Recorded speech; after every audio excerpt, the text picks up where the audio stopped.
तो भाई ये वीडियो उन लोग के लिए इम्पोर्टेंट होने वाली है जो किसी जॉब में है, जैसे मैं एक टीचर हूँ और आप जो है इनकम टैक्स जो है भरते हैं। इस वीडियो में मैं आपको बताने वाला हूँ कि कैसे हम जो है इनकम टैक्स गणना पत्रक जो है वो भरते हैं। तो एक सिंपल सी बात मैं ये बता दूं कि इस साल का जो इनकम टैक्स जो स्लेब आया है, अगर आपकी जो टैक्सेबल इनकम 5 लाख है या उससे कम है तो आपको जो है 12,500 का सीधा जो है क्या मिल जाएगा, छूट मिल जाएगा। और इस कारण से आपका जो टैक्सेबल जो अमाउंट हो क्या हो जाएगा, जीरो हो जाएगा। तो मतलब अगर आपका जो टैक्सेबल इनकम का मतलब है कट पिट कर सब कहना चाहिए, कटने 80C वगैरह जो 80G है उससे जो माइनस होने के बाद जो अमाउंट बचता है उसी को टैक्सेबल इनकम बोला जाता है। अब देखिए इसमें एक मोटी मोटा बात बता दूं मैं, यदि आपका इनकम 7 लाख है तो आपको जो टैक्सेबल इनकम है वो जो है कर योग्य आय है वो 5 लाख आ जाएगा, क्योंकि 50,000 मानक कटौती हो जाएगा और 1.5 लाख का आपका 80C जो है वो हो जाएगा। थोड़ी देर में हम गणना पत्रक भर के भी इस चीज़ को देखने का प्रयास करेंगे, देखेंगे कहना चाहिए। अगला चीज, मान लीजिए आपका जो इनकम है 7,12,500 ऐसा कुछ है, या 7,20,000 है, तो उस केसेस में आपको जो है क्या देने पड़ेंगे, टैक्स देने पड़ेंगे। और टैक्स आपको कितने देने पड़ेंगे, मान लीजिए आपका 7,20,000 है तो आपका सीधी सी बात है 12,500 तो आपका 2.5 लाख का पड़ जाएगा, ये हम देखेंगे। और प्लस हो जाएगा 4,000, मतलब 12,416-17,000 आपको देना पड़ेगा अगर 7,20,000, तो मतलब 20,000 एक्स्ट्रा होने के कारण ही आपको 12,500 और 4 मतलब 16-17,000 रुपये देना पड़ेगा। तो इसका एक ऑप्शन ये हो सकता है, आप जो है कोई भी गवर्नमेंट संस्था या फिर कोई भी जो NGO वगैरह होते हैं उन पर आप दान दे सकते हैं। कुछ केसेस में आपको 100% जो है 80G के अंतर्गत छूट मिलता है, कुछ केसेस में 50%।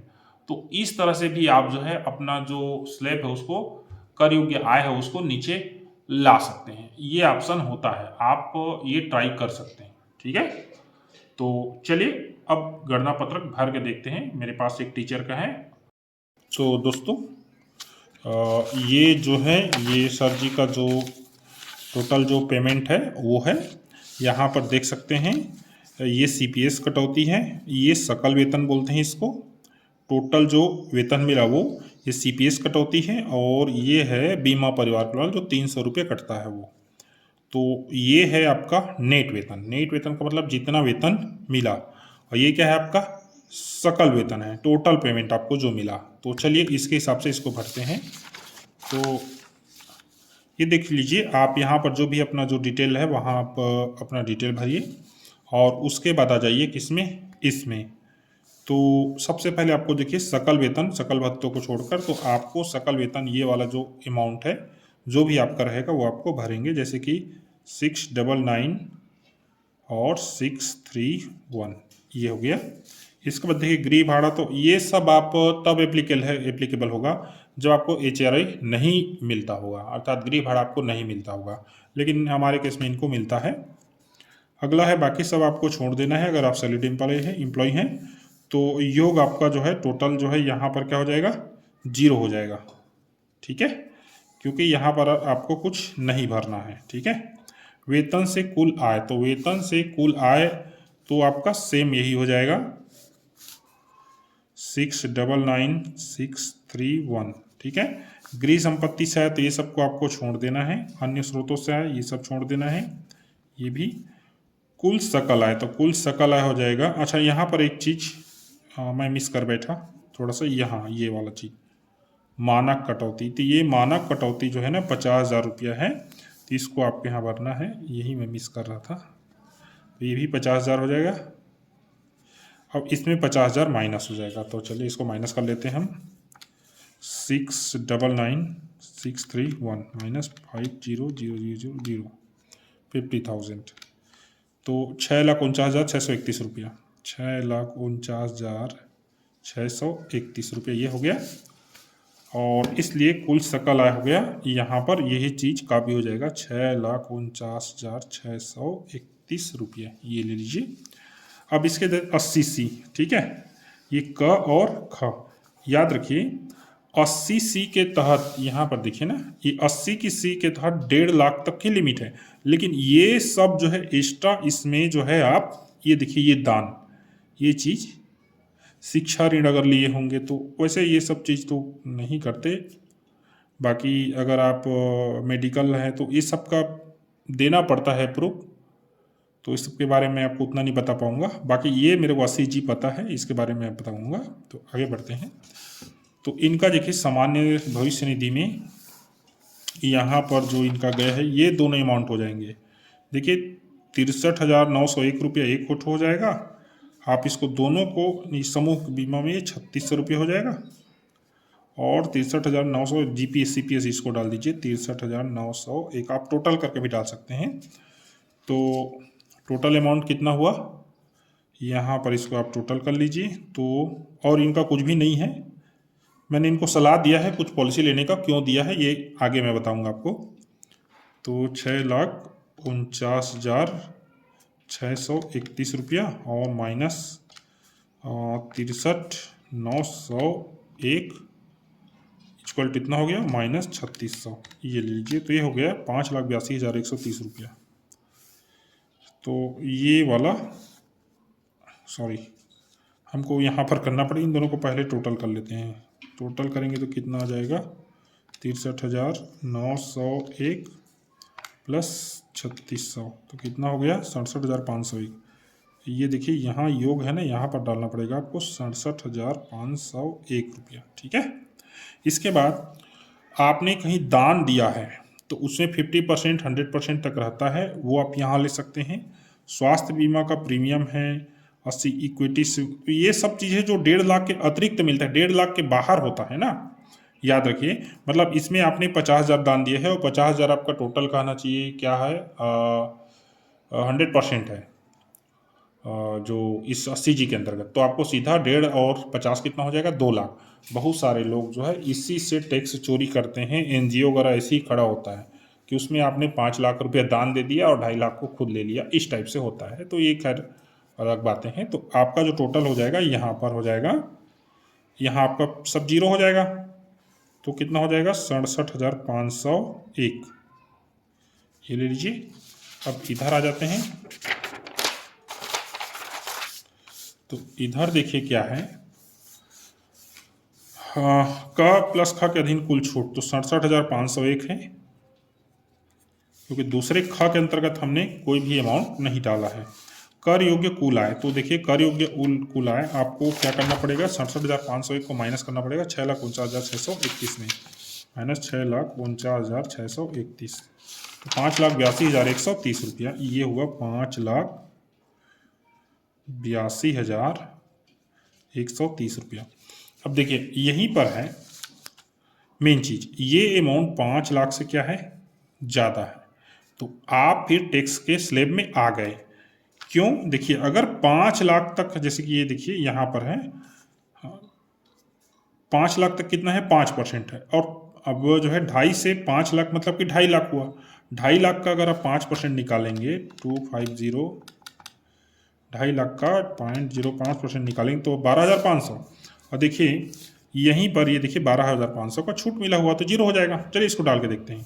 तो देखिए 2.5 लाख तक शून्य, तो आपको जो ये 5,82,130 रुपये है ना, इसको इस स्लैब में आपको क्या करना पड़ेगा, बांटना पड़ेगा। पहले जैसे 2.5 लाख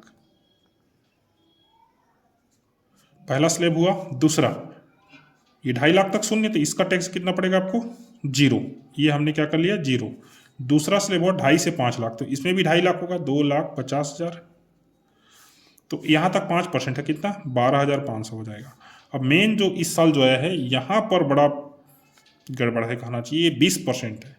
तो 5 लाख से 10 लाख में कितना है हमारे पास, 82,130 रुपया है, 82,130 रुपया। तो 82,130 रुपये का निकालेंगे, 82,130 तो गुणित 0.020 हो जाएगा, 16,426 रुपये ये हो गया, 16,426 रुपया। तो इधर तो सब नहीं है, तो ये टोटल टैक्स हो जाएगा, देखिए 12,500 प्लस 16,426 इक्वल हो गया 28,926, 28,926 ये टैक्स हो गया। अब इसमें देखिए, यदि 5 लाख से कम है तो यहाँ पर 5 लाख या 5 लाख से कम अमाउंट आता है तब ये छूट आपको मिलेगा, तो यहाँ पर ये छूट नहीं मिलने वाला। तो आगे देखिए, शिक्षा एवं स्वास्थ्य उपकर 4%, देखिए 4% आपको, ये टोटल का 4% यहाँ देना पड़ेगा। तो 28,926 रुपया का गुणित 0.04, 4% निकाल लीजिए, बन रहा है 1157 रुपये यहाँ देना पड़ेगा आपको, 1157 रुपया। तो टोटल कर लीजिए दोनों को, 1157 प्लस 28,926 रुपया, 30,083 रुपया, 30,083 रुपया बना। ये आपकी जानकारी के लिए दिया गया है, तो इसको आपको कुछ नहीं करना है। अगर आप 60 से ऊपर हैं तब ये चीज़ आपके में ये वाला एप्लीकेबल होगा, और 60 से कम है तो ये वाला। तो सर जी हमारे हैं ये इसमें है, अगर इसमें है तो इसमें थोड़ा सा फ़ायदा है। 2.5 वरिष्ठ नागरिक तक जो है 3 लाख तक जो है निरंक है, और अगर सामान्य है तो 2.5 लाख है। तो इसमें आपको थोड़ा से प्रॉफिट है, फ़ायदा है। आगे बढ़ते हैं। आयकर अग्रिम कटौती जो भी आपकी अमाउंट हो, लेकिन हमारे सर में कोई नहीं हुई। तो फरवरी माह में कितना हो जाएगा, 30,083 रुपये, 30,083 रुपये। तो सर जी को 30,083 रुपया देना पड़ेगा। तो देखिए, अब मैं आपको सही चीज़ बता रहा हूँ। मैंने सर जी को ये सलाह दिया है कि यदि, ध्यान से देखिए, ये जो स्लेब है इसको, ये कितना है, 67,501 रुपया, ठीक है। अगर क्या करें, इसको हम 1.5 लाख तक पहुंचा दें। कितने तक पहुंचा दें, 1.5 लाख। 1.5 लाख तक पहुंचाने का मतलब है कि आप जो है 1,50,000 में माइनस कर दें 67,501, 67,501, तो आपको 82,499 रुपया। तो 82,499 रुपया का बाई दे हम क्या ले लें, पॉलिसी ले लें, ठीक है। 82,499 रुपये का आपका पॉलिसी ले लें उदाहरण के लिए। तो ये अमाउंट कितना चला जाएगा हमारा, 1.5 लाख चला जाएगा। ये भी 1.5 लाख चला जाएगा, 1,50,000। ये भी चला जाएगा आपका, ये वाला 1,50,000 चला गया, ये वाला भी 1,50,000 चला जाएगा। तो इससे क्या होगा, अब देखिए, ये वाला अमाउंट भी चला जाएगा 1,50,000। अब टोटल अमाउंट कितना था, 6,49,631 रुपये, 6,49,631 रुपये। तो माइनस आप इसमें सीधा कहना चाहिए घटा देंगे कितना, 1,50,000, 1,50,000। तो कितना हुआ, 4,99,631 रुपया, 4,99,631 रुपया। तो इससे क्या फ़ायदा होगा, देखते जाइए आप। ये वाला स्लेब आपका ख़त्म हो जाएगा, क्योंकि 5 लाख के अंदर है। तो 12,500 मान लीजिए आपको क्या बनता है, टोटल बनता है। तो यहाँ आपको 5 लाख से कम आ जाएगा, क्योंकि ये 4,99,000 है। तो यहाँ पर आपको 12,500 का सीधा सीधा आप मिल जाएगा, और पूरा टैक्स क्या हो जाएगा आपका, 0 हो जाएगा। कहने का तात्पर्य ये है कि यदि सर जी जो हैं 82,000 का पॉलिसी लेते हैं तो उनको टैक्स सीधा जो हो जाता है 0, और यदि पॉलिसी नहीं लेते हैं तो 30,000 रुपये उनको देना पड़ेगा, जो कि बहुत बड़ा अमाउंट है। तो सर जी की मेरी सलाह जो है मान रहे हैं, और मैंने उनको बोला है कि कोई भी SBI लाइफ, HDFC लाइफ का पॉलिसी ले लीजिए। इससे क्या फ़ायदा होगा कि आप भले कंटिन्यू ना भी करें तो भी, तो 5 साल बाद आपको पैसा जो है आपको रिटर्न मिल ही जाएगा। तो दोस्तों, जो मैंने इसमें बताया है ये पूरा डिटेल है, और अगर आपको किसी प्रकार से कोई समस्या हो रही है भरने में तो आप मेरे से संपर्क कर सकते हैं। अगर आप मेरे को जानते हैं तो मेरे पास पर्सनली मिल सकते हैं, कोई दिक्कत नहीं है, हम उसमें कुछ आपको जानकारी दे पाएंगे। बाकी यदि आपका जो टोटल है 7,10,000, 7,20,000, 7,30,000 तक है, तो आप जो है ना अपना टैक्सेबल इनकम है उसको 5 लाख तक के अंदर खींच सकते हैं। ऐसे जो है आपको ये जो है टैक्स हो 0 हो जाएगा। लेकिन अगर आपका मान लीजिए टैक्सेबल इनकम 5,10,000 भी पड़ता है तो आपको 14 से 15,000 रुपये टैक्स आपको देना पड़ेगा। तो थैंक यू दोस्तों, ये रहा 2023 का जो गणना पत्रक जो कैसे भरते हैं ये हमने आपको बता दिया। अच्छा लगा हुआ तो चैनल को लाइक कीजिए, सब्सक्राइब कीजिए, और फिर मिलते हैं ऐसे किसी इन्फॉर्मेटिव वीडियो पर। धन्यवाद।